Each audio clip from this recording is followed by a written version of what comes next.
Glorious gospel Shibu പീഡിയാക്കലിൻ്റെ ഒരു മറുപടി.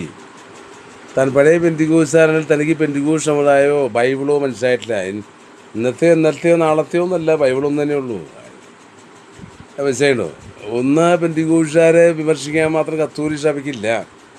ഒന്ന്, മതപീഡനം അവരെ ചരിത്രത്തിലോ ക്രൂസേഡുകളിലോ അതിന് മുമ്പോ അവർ കത്തോലിക്ക സഭയുടെ പോലെ ആരെയും ചെയ്തിട്ടില്ല.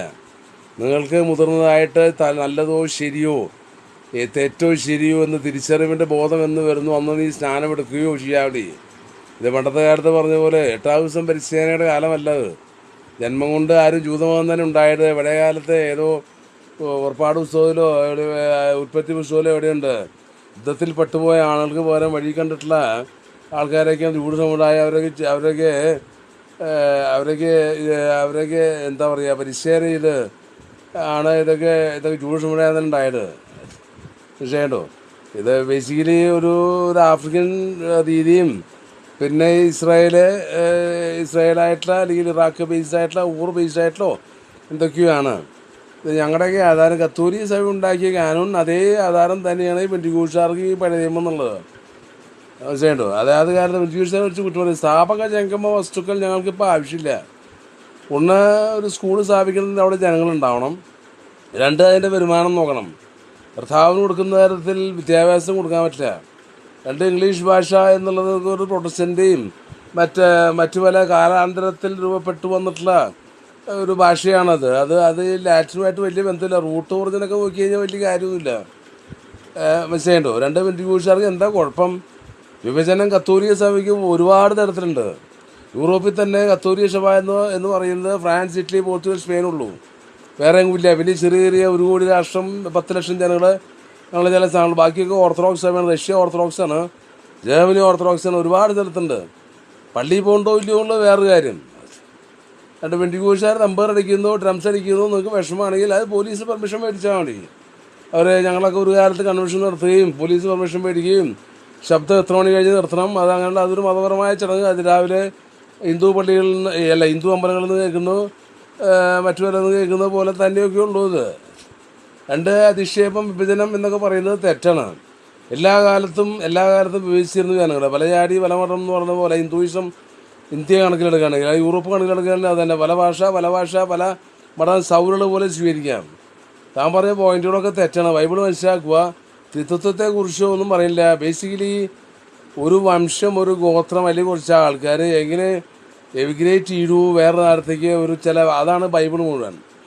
അതിൽ അവരുടെ അതൊരു സിവിലൈസേഷൻ്റെ പ്രത്യേകത. അതിന് ജൂതൻ എന്നുള്ള പേര് വന്നൊക്കെ ലേറ്ററാണ്.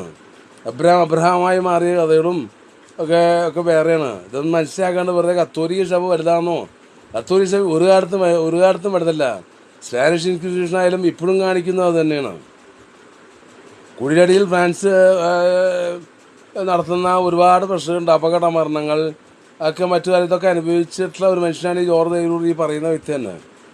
അതുകൊണ്ട് സൂക്ഷിക്കുക. നിങ്ങൾ പറയുന്ന അതേ ഭാഷയിൽ തെമ്മാടിത്തരം അല്ല പെന്തിക്കോസ്തുകാരെ മനസ്സിലാക്കാത്തതുകൊണ്ടാണ്. പാട്ടുറക്കി പാടിയോണ്ടോ ഈ സാക്ഷ്യം പറഞ്ഞുകൊണ്ടോ ഒന്നും പെന്തിക്കോസ്തുകാരെ കുറ്റം പറയാൻ പറ്റില്ല. ടെസ്റ്റ് മണി എന്നുള്ളത് ഒന്ന് പഴയ കാലത്തെ കോമൺവെൽത്ത് രാഷ്ട്രങ്ങൾ ഒക്കെ പ്രൊട്ടസ്റ്റന്റ് നേഷനാണ്. നിങ്ങൾക്ക് എന്താ കാര്യം എന്ന് പറയാണ്ടാണ്. കാനഡ ആയാലും ശരി, അമേരിക്ക ആയാലും ശരി, ന്യൂസിലൻഡ് ആയാലും ശരി, ഓസ്ട്രേലിയ ആയാലും ശരി, സൗത്ത് ആഫ്രിക്ക ആയാലും ശരി, ഞങ്ങൾ ഒരുപാടിടത്തുണ്ട്. ഈ വിഭജനം 500 വീട്ടിലെ ലൂതർ നടന്നു അതിന് മാറിപ്പോയിട്ടില്ല. അത് വളരെ അത്യാവശ്യം. അത് മാത്രമല്ല, അതിൽ പ്രത്യേകിച്ച് അർത്ഥമില്ല എന്ന് തോന്നി. നിങ്ങൾക്ക് നിങ്ങളുടെ രാജ്യമോ എന്തോ സഭയോ കൈവിട്ട് പോകുന്നുണ്ടെങ്കിൽ നാട്ടുകാരെ വിട്ട് പറഞ്ഞിട്ട് കാര്യമില്ല. ഇത് ആഹ്വാനം ചെയ്യാവുന്നില്ല. അയാളുടെ ഗോസ്പൽ നേരത്തെ പറഞ്ഞിട്ടില്ല, തുടക്കത്തിൽ പറഞ്ഞിട്ടുണ്ട്, അയാൾക്കുള്ള മറുപടിയാണ്. അയാളുടെ ഭാഷയേക്കാൾ നല്ല ഭാഷയാണത്. ഇതങ്ങനെ പറയാം. ബൈബിൾ മര്യാദയ്ക്ക് വായിക്കുക, അല്ലാതെ അതിന് മുമ്പ് കുറ്റം പറയരുത്. പെന്തിക്കോസ്തുകാരെ കുറ്റം പറയരുത്. സ്ഥാപക ജംഗമ വസ്തുക്കളിലുണ്ട് ഇതൊന്നും വലിയ ബുദ്ധിമുട്ടുള്ള കാര്യമില്ല. സ്കൂൾ തുടങ്ങിയോ മറ്റൊന്നും അത് പലയിടത്ത് ഹിന്ദുക്കൾക്ക് പോലും കിട്ടിയിട്ടില്ല. പല രജിസ്ട്രേഷനോ അതിൻ്റെ ആവശ്യകത ഇതൊക്കെ ചില പൊളിറ്റിക്കൽ കാര്യങ്ങളാണ്. അതുകൊണ്ട് അത് പറയാതിരിക്കുമോ. ഒന്ന് പഴയമില്ല പുതിയമില്ല, അതിനകത്തുള്ള കുറേ വാർഡ് കാര്യങ്ങൾ. അതൊന്ന് പഴയമ്മൻ ജൂതൻ്റെ നേഷൻ ബിൽഡിങ്ങിൻ്റെ ഭാഗമാണ്. അത് ക്രിസ്തുമതമായി മാറുമ്പോൾ അവൻ ബിൽഡ് ചെയ്തിട്ടുള്ളതുകൊണ്ട് അതൊരു അനുഗ്രഹം. വേറെ തരത്തിലുള്ള ഡീവിയേഷനാണ് അതിൻ്റെ തീം. അതിൽ പ്രത്യേകിച്ച് അർത്ഥമൊന്നുമില്ല. ഇതിൽ പെന്തിക്കോസ്തുകാരെ കുറ്റം പറയായിരിക്കും ഒരു കാലത്ത്. അതായത് പ്രത്യേകിച്ച് കത്തോലിക്കന് യോഗ്യനല്ല. എസ്റ്റാബ്ലിഷ് ചർച്ച ആയതുകൊണ്ട് വലിയ കാര്യമൊന്നുമില്ല കേട്ടോ എന്നാണ് എനിക്ക് തോന്നുന്നത്. ഇതിന് ശേഷം ഒരുപാട് കാര്യങ്ങൾ ബൈബിളിനെ കുറിച്ചോ പെന്തിക്കോസ്തുകാരെ കുറിച്ചോ പറയാണ്ട് ഒരുപാട് സംഘടനകൾ മാറിയിട്ടുണ്ട്. മോൺസ് ഉണ്ട്. അതൊക്കെ ശരിയാണോ തെറ്റാണോ എന്ന് പറയാൻ ഞാനില്ല. തനിക്ക് എന്ത് ബൈബിളിൽ തോന്നി എന്നുള്ളതാണ് അതിൻ്റെ വിഷയം. അല്ലാണ്ട് പോപ്പിൻ്റെ കീഴിൽ നിൽക്കണമെന്നുള്ള ഒരു കാലത്തുമില്ല. എന്തുകൊണ്ട് പോപ്പ് ഇത്രയധികം കാര്യങ്ങൾ പറയും? എന്തുകൊണ്ട് ഇൻ്റർനാഷണൽ കൗൺസിൽ ഗവൺമെൻറ് ബോഡിയുടെ കീഴിൽ നിൽക്കാൻ എന്തുകൊണ്ട് എന്തല്ല യു എല്ലൊന്നും ഇല്ലാത്ത സെപ്പറേറ്റ് ആവുന്നത് എന്തുകൊണ്ട്? അല്ല അത് എന്താ ആരും പരിശോധിക്കാത്ത? ഗവൺമെൻറ് ബോഡിയുടെ കീഴിലുണ്ട് ഇൻ്റർനാഷണൽ മറ്റു രാജ്യങ്ങളുടെ പോലെ ഗവൺമെൻറ് ബോഡിയും. എന്തുകൊണ്ടാണ് പ്രത്യേകിച്ച് ആ രാജ്യത്തിന് ഒരു കാര്യമില്ല. അത് അത് അത് അതങ്ങനെ രണ്ടാമത്തെ അതിനെക്കുറിച്ച് തീരുമാനിക്കുക. ഈ കാശ് മുഴുവൻ അവിടെ കൊണ്ടുപോയിട്ടോ ലോകത്തുള്ള കാശ് 8 വരുമാനം മുഴുവൻ അവിടെ കൊണ്ടുപോയിട്ട് കാര്യമില്ല. അതിൻ്റെ ഒരു എക്കണോമി ഉണ്ടല്ലോ, അത് വേറെ തരത്തിലാണ്. ബാക്കി വേറെ കാര്യങ്ങൾ ഞാൻ വീണ്ടും റെഫർ ചെയ്തിട്ട് പറയാം. അയാളെ ആരുമില്ല. അത് അവരെ പെന്തിക്കോസ്തുകാരെ തുടരുന്നല്ല. അത് കത്തോലിക്കിൻ്റെ പോലെ തന്നെ ജനസംഖ്യ, കോമൺ സെൻസ് എന്നുള്ള കാര്യങ്ങൾ ഡാറ്റ ഗൂഗിളിൽ നോക്കിയാൽ അറിയാം. അത് പ്രത്യേകിച്ച് ബൈസസ് അല്ല, കറക്റ്റ് എണ്ണം ഏതാണ്ട് കിട്ടും. പ്രൊട്ടസ്റ്റന്റ് നേഷൻസോ കത്തോലിക് നേഷൻസോ പ്രത്യേകിച്ചില്ല. കൂടുതലുള്ളത് പ്രൊട്ടസ്റ്റന്റ് നേഷൻസാണ്, പണമുള്ള രാഷ്ട്രങ്ങളിൽ. അവർ പള്ളിയിൽ പോയി വലിയ ഉള്ളോ തയ്ച്ചോ വലിയ ഉള്ളോ ഒക്കെ വേറെ കാര്യം. അത് കോമൺ സെൻസിൻ്റെ ഇതിൻ്റെയൊക്കെ എത്രയുള്ളൂ മനസ്സിലായതുകൊണ്ട് അടച്ചെത്തി പറയുന്നത്. ജോർജ് അയിരൂർ വാളകം മരങ്ങാട്ടുകോണം സ്വദേശിയായിരുന്ന അയിരൂർ കുടുംബത്തിലെ ജോർജാണത്. 2-3 പുസ്തകങ്ങൾ ഇറക്കിയിട്ടുണ്ട്. അകമ്പൻ, ജാക്ക്, പിന്നെ ബാറ്റ്യു എഴുതിയിട്ടുള്ള ഗോദാർദ് പെന്തിക്കോസ്തുകാരനാണ്. സ്വിംഗ്ലി എന്ന് പറയുന്ന ഗ്രൂപ്പിനാണുള്ള അയാളെക്കുറിച്ച് എഴുതിയിട്ടുള്ള 2 പുസ്തകങ്ങളുണ്ട്. അത് ഫ്ലിപ്കാർട്ട് കിട്ടും, ആമസോണിൽ കിട്ടും. പിന്നെ കോൾട്ടസ് എന്ന് പറയുന്ന വേറൊരു ഫ്രഞ്ച് ഡ്രമാറ്റിസ്റ്റ് ഉണ്ട്, അതും കിട്ടും. അത് മലയാളത്തിൽ തന്നെ ലഭ്യമാണെന്ന് തോന്നും.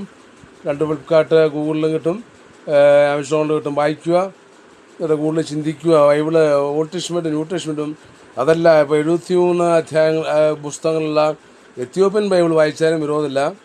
പലതരം ബൈബിൾ ഉണ്ടെന്ന് പറയുന്നുണ്ട്. അതിലൊന്നും പ്രത്യേകിച്ച് അർത്ഥമില്ല. അവൻ്റെ സ്വാതന്ത്ര്യം വേറൊരുത്തിനെ അടിക്കാത്ത തരത്തിലുണ്ടാവുന്ന വേറൊരുത്തിനെ അടിക്കാത്ത തരത്തിൽ എന്ന് പറഞ്ഞാൽ സ്വാതന്ത്ര്യം വേറൊരുത്തിന് വിരോധമാവരുത്. അതായത് ഓർത്തഡോക്സിയെ അങ്ങനത്തെ കച്ചവടങ്ങളൊന്നും ഇല്ലാത്തൊരു സ്ഥാനമാണ്. അതില്ലാത്ത തരത്തിൽ ഗവൺമെൻറ് ഓർത്തഡോക്സ് ചെയ്യാത്ത തരത്തിലുള്ള കാര്യങ്ങളൊക്കെ നടത്താം എന്നാണ് എനിക്ക് തോന്നുന്നത്. കത്തോലിക്ക സഭ ഡോമിനേഷനിൽ നിന്നിട്ട് പറ്റുവീക്ഷിക്കാറില്ല. മറ്റുവരെല്ലാ സഭകളും എല്ലാ സ്വാതന്ത്ര്യമുണ്ട്. ഇറ്റലിയിൽ കൺഫൈൻ ചെയ്യാതെ ഒതുങ്ങിക്കുക, അത്രേ ഉള്ളൂ. ഫ്രാൻസ് എന്ന് പറയുന്ന ഒരു കാലത്ത് കത്തോലിക്ക സഭയുടെ കേന്ദ്രമായിരുന്നു. ഇറ്റലിക്ക് പോകുന്നതിന് മുമ്പ് അവരതിനേക്കാൾ മോശമാണ്. ഈ പറഞ്ഞ ബാർത്ത് പ്രൊട്ടസ്റ്റൻ്റാണ് ശരിക്ക്. അല്ലാതെ ഫോക്കോ ആരെങ്കിലും ഇച്ചിരി ആന്ത്രപ്പോളജി ലെവിസ്ട്രോഷോ ഇതിൻ്റെ പേര് ബത്തായിയോ ബൗദ്രിയാദോ ല്യോത്താടോ ഇനറ്റോ നാൻസിയോ ഇതൊന്നും അവരുടെ ഇതായിട്ട് അവരൊന്നും മാറില്ല. അവരൊക്കെ കത്തോലിക്ക തന്നെയാണ്. മനസ്സിലായല്ലോ.